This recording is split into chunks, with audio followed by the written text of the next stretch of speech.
What's up mga katropa, tayo nagbabalik naman sa isang pagbataan, Minecraft. So guys, ang goal natin yun ay gagawa tayo ng automatic sheep farm.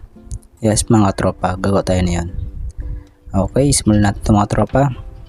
Okay, kailangan natin ng na maraming iba't ibang kulay na na bulaklak. Kailangan natin ng blue, red, yellow at sari-sari. Okay, kailangan natin ito. Marami ang kailangan natin meron tayong red, tapos yellow, tapos blue, white. Ay, wait ba to? Ay, gray siya.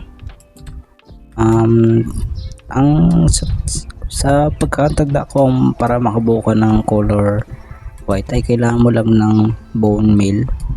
Ganon. Okay. Uy, meron na ba tayong green? Okay. Nga pala, buti may ginawa tayong cactus. Sa cactus yun yung green na yan. Tapos meron na ditong green dye ito, diba? Yun.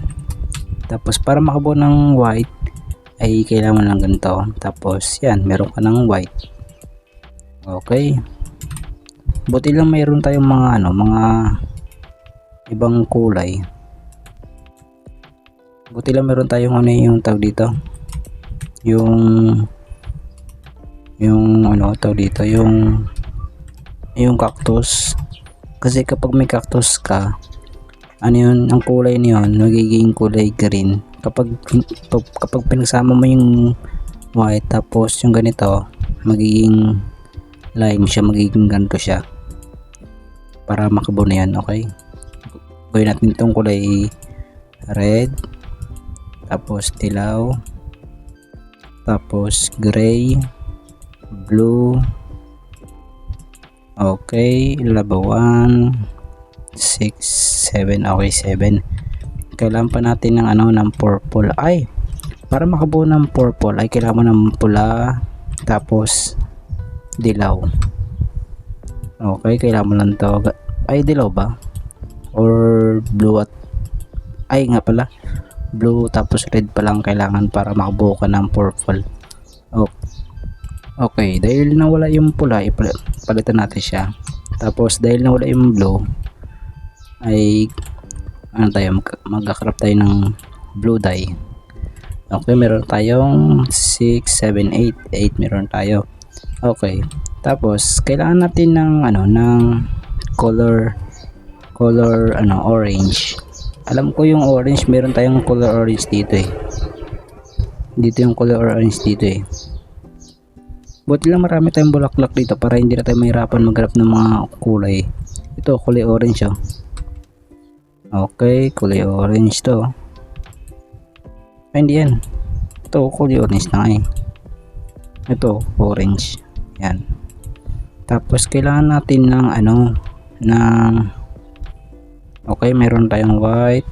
Tapos kailangan pa natin ng okay, paggabi na matulog na tayo. Ang kailangan pa natin ng kulay black. May black pa tayo dito. Ayun, black. Yung buti meron tayong black dito. Para makabuo ng black ay kailangan mo lang ng yung sa tawag dito, yung octopus. Okay, octopus pa. Ang tawag doon yung poset. Ay, squid pala. Poset. Basta yung squid sa mga dagat-dagat. May makita dyan mga squid. Doon ko siya nakuha. Yung kulay black na yan. Ngayon, meron tayong iba pang meron pa bang kulang? Ay, kulay pink pa pala. Kailangan natin ng kulay pink para makabuo ng pink. Puti. Ganun lang pala. Kailangan mo lang ng puti tapos red. Okay, dahil nawala yung puti at red ay magkakarap tayo. Okay, ay nawala yung puti ko. Nawala. Buti lang pwede mag-combine ng kulay para makabuo ko ng ibang kulay. Okay, gawin natin ito puti, tapos gawin natin itong white dye. Okay, meron pa bang kulang? Paano bumuo Paano buo ng ibang kulay? Ano pa ba ang kailangan natin? Okay, paano to? Ano to? Gray. Meron na di, ay gray pa pala. Gray. Okay. Buo tayo ng ano. Ay okay, may black tayo dito. At siguro mga tropa, babalikan ko lang kayo mga tropa kapag nakumpleto ko ng lahat ng kulay kasi mag-combine lang naman ako eh. Okay, let's go. Okay, dahil nakumpleto natin lahat ng kulay sa Minecraft ay magkakaroon tayo ng mga ano, mga gagamitin natin. Kailangan natin ng mga ano. Okay, kailangan natin may ano ba to? Okay, meron tayong ano, kuha tayo ng 1 stack na nether quartz. Tapos kuha na rin tayo ng maraming ano, maraming redstone. May redstone ulit eh, marami dito redstone eh. Tapos kailangan natin ng ano, ng iron. Maraming iron. Mayroon pa ba dito? Ay kunti lang pala. Ay sa iron farm pala natin, marami tayo palang iron no. Okay, kunti natin to.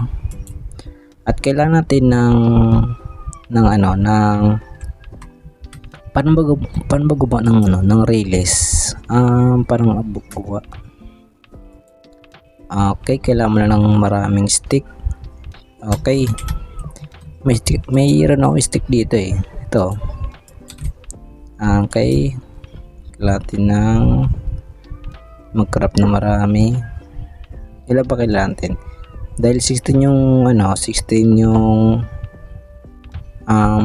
kulay. Siguro 16 na ganito rin, no? Okay, mag-craft na tayo na ano, ng ay sige 16, okay. Ay sobra na pa. sumobra siya. Okay, ayaw mo na.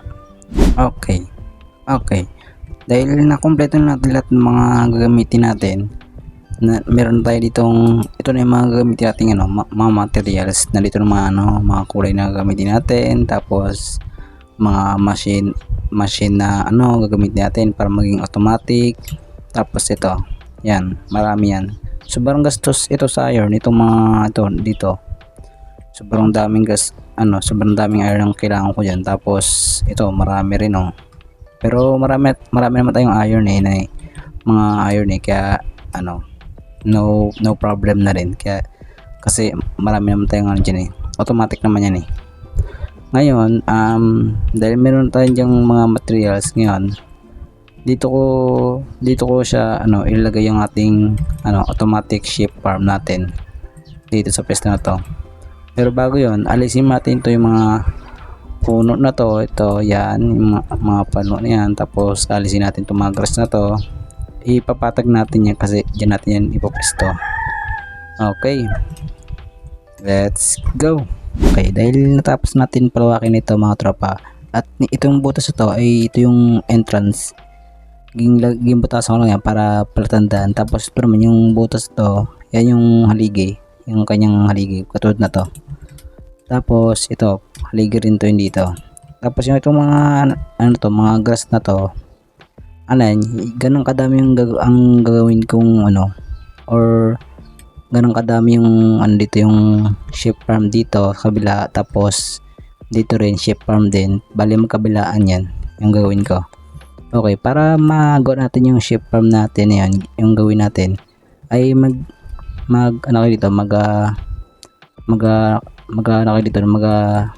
mag-aakit kayo ng 3 block.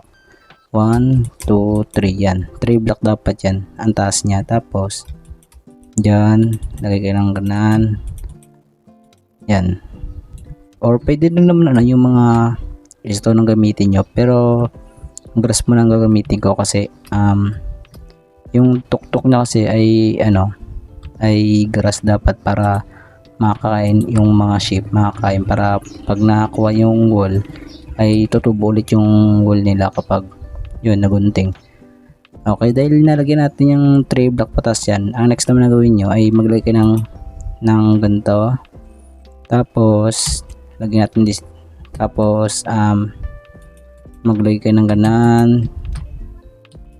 Yan, tapos dito yung ano eh, tanggalin niya. Tapos ito dapat yung observer nyo dapat dito mali, dapat doon nakaharap yung araw nya patalikod dito, yan, dyan dapat yung observer.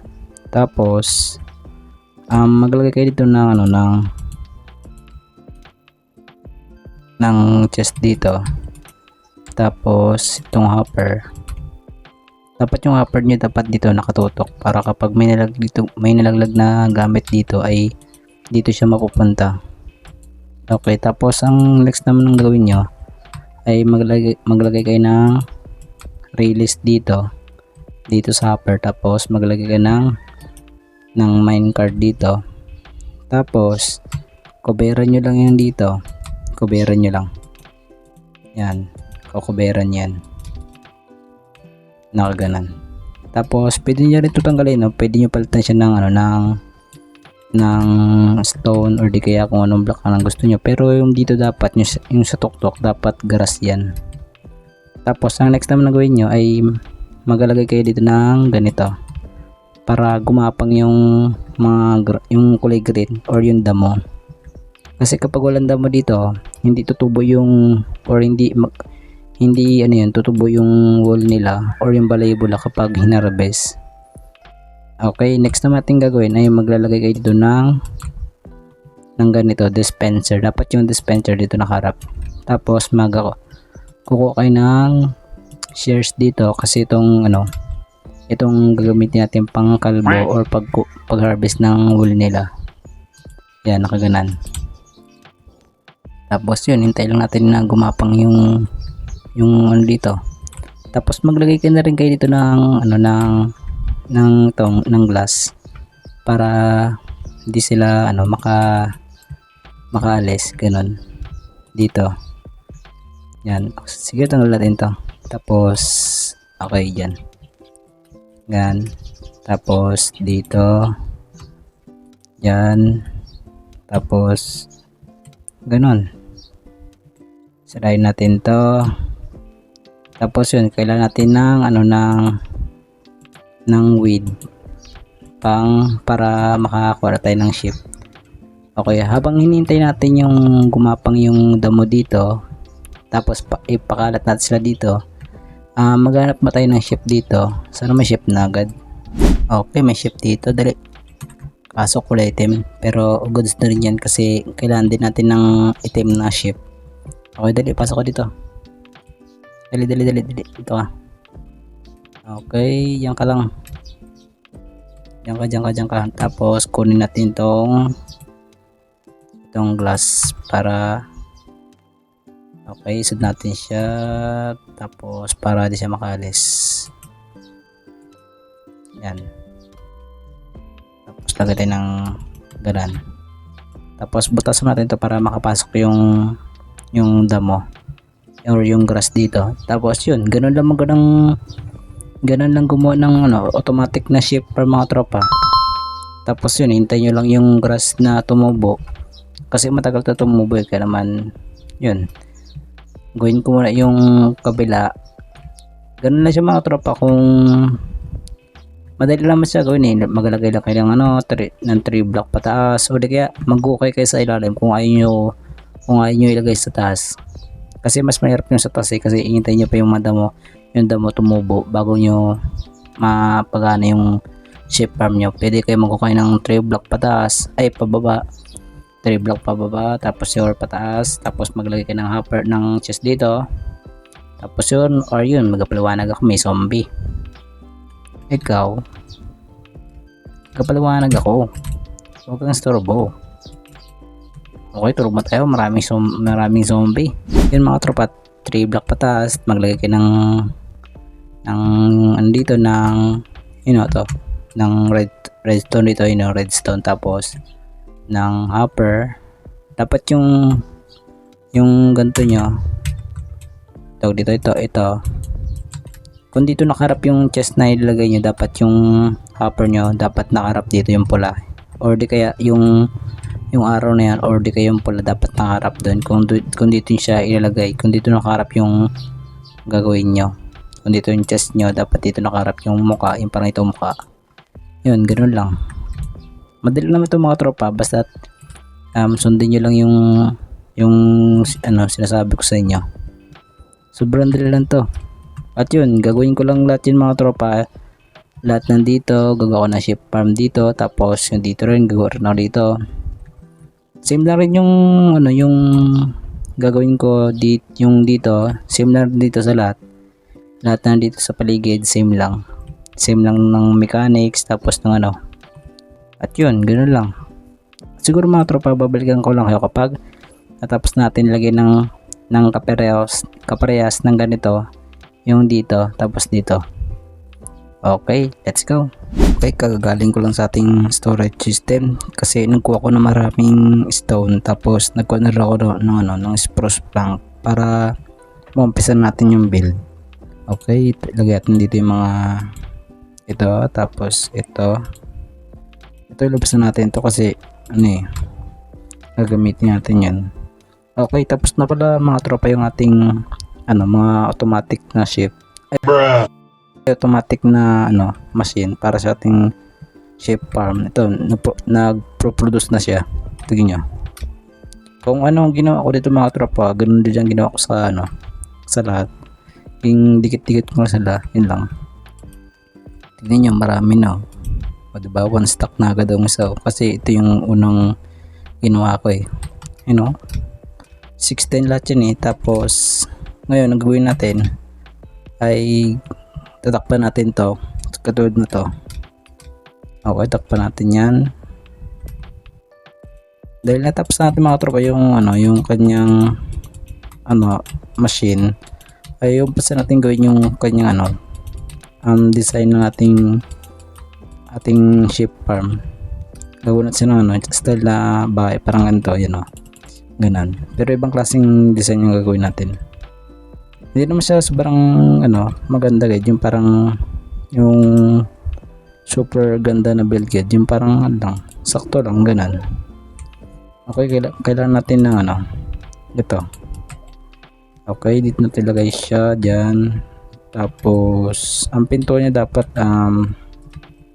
yung pinto niya dapat dito dito lang para ay sige, adjust natin dito na konti dito na ganan, nakaganan lang.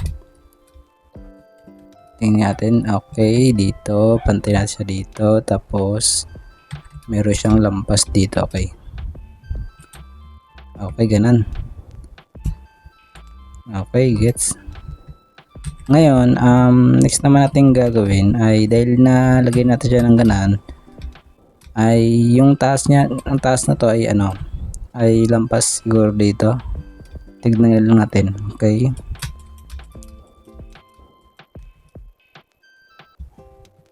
aray. Okay, tignan natin. Parang masyadong mataas. Siguro natin hanggang dito lang siguro, hanggang dyan lang. Siguro hanggang dyan lang siguro. Nilaglag pa ako. Okay, ano kaya? Pwede rin kaso pa magababa. Sige, ganan. Tapos yung pintuan niya, dahil dito siguro, bale 5, 1, 2, 3 1, 2, yan 5 yung dito niya, tapos yan, ganan siya. Tapos ganan, tapos yan, tapos alisin natin tong sobra. Okay, magdugtong lang tayo dito.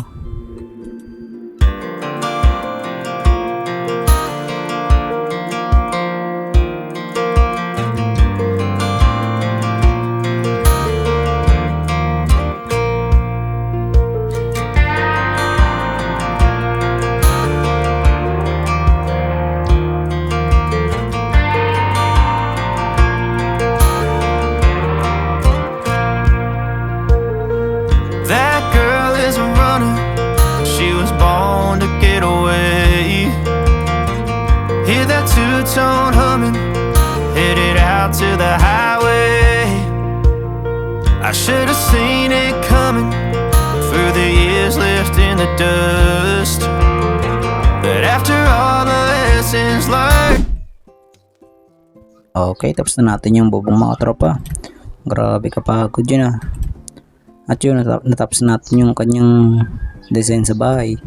At saka mga tropa, hindi ko sa inyo pinakita kung paano gawin yung bahay. Kasi simple lang naman siya gawin mga tropa yung ginawa kong bahay dito. Kasi masyadong maba kapag ipapakita ko pa sa inyo ito nyo. Pero naman yung harapan niya at yung style ng bahay, tapos yung kanyang bubong paublong lang, ganun lang. Tapos yung kanyang yung gilid naman ganito lang siya, ganyan. Tapos nilagay ko siya ng spruce dito para magkaroon ng design. Tapos yung likod naman ganito yung likod nyo, ganyan. Tapos at yun, ganyan ang likod niya, may mga spruce din. Tapos yung dito naman, yung dito, same lang din sa kabila, ganun din. Tapos yung loob niya naman, ay kapag naka-side view ka dito, ay ganito yung tsura niya. Ganyan. Tapos yung bubong niya ganito. May dito, may stone sa gilid, tapos yung gitna ay kahoy. Tapos yung loob naman, ganito ang loob niya pag pinasok mo. At saka mga tropa, nilagay ko siya ng ganito para magkaroon design yan. Tapos may stair dito sa taas sa pintuan. Tapos pagpasok pa sa sa loob, ganyan yung bubungad sa inyo. May mga dito, cherry blossom. Tapos yun, ganun klaseng design. Nilagay ko siya ng ganan. Tapos trapdoor para magkaroon design. Tapos ito, para wala makapasok ng mga mobs. Tapos yung naman yung side niya ay lang yan, yung tawag dito, yung sa jungle wood, wood ang ginamit ko dito. Tapos right click ko lang yung jungle wood para maging puti. Tapos ganito naman yung niya, ay nilagay ko siya ng ganito, ng ladder para pwede ako mag-akyat. Kasi kapag mag-akyat ka dito, pwede mo siya palitan or pwede ka magdagdag ng shares. Kasi nasisira tong shares na to, ito nyo, malapit na masira yung shares, konti lang. At yun, gato yung loob niya kapag inakyat mo. Tapos nilagyan ko siya ng mga torch para wala na rin mag-spawn ng mga zombie or creeper, mga ganun. Ganun naman yung mga tropa, yung design. Tignan nyo, 'di ba? Simple lang siya tignan pero napakaganda. At yun, at siguro mga tropa, dahil natapos natin yung goal natin, nagawa na natin yung goal natin ngayon. At yun, dito na tapos yung video natin kasi nagawa na natin. Yun, para sa to, paalam.